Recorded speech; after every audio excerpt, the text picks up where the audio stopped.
দফায় দফায় যারা ক্ষমতায় এসেছে তারাই আমানতের খেয়ানত করেছে। তথ্য ভিডিওচিত্রে মোহাম্মদ হুমায়ুন কবির। জামায়াতে ইসলামের আমির ডাক্তার শফিকুর রহমান বলেছেন, স্বাধীনতার পরে দফায় দফায় যারা ক্ষমতায় এসেছে তারাই আমানতের খেয়ানত করেছে। কম বেশি সবাই এ জাতিকে কষ্ট দিয়েছে। সবচেয়ে বেশি কষ্ট দিয়েছে গত 15 বছর যারা ছিল। সর্বশেষ 2024 সালে নিজের দেশের মানুষের উপর নির্মম নির্যাতন চালিয়েছে।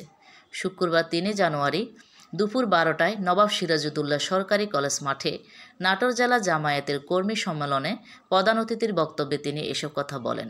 শফিকুর রহমান বলেন, এত মানুষ কেন জীবন দিয়েছে? তারা বৈষম্যহীন সমাজ চায়। তারা বলেছে, আমরা চাঁদাবাজি বিরুদ্ধে, সন্ত্রাসীর বিরুদ্ধে, 10 মাসের সন্তান থেকে শুরু করে 80 বছরের বৃদ্ধরা জুলাই আন্দোলনে নেমেছিল।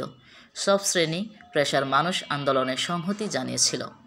তিনি আরও বলেন, আমরা বিদেশি বন্ধু চাই, প্রভু চাই না। আমরা ফিন্ডির হাত থেকে মুক্ত হয়েছি, অন্য কারো হাতে যাওয়ার জন্য নয়। কারো লাল চোখ আমরা দেখতে চাই না। জামায়াত ইসলাম বৈষম্যহীন মানবিক সমাজ করতে চায়। আমরা বিভেদ নয়, ঐক্য চাই।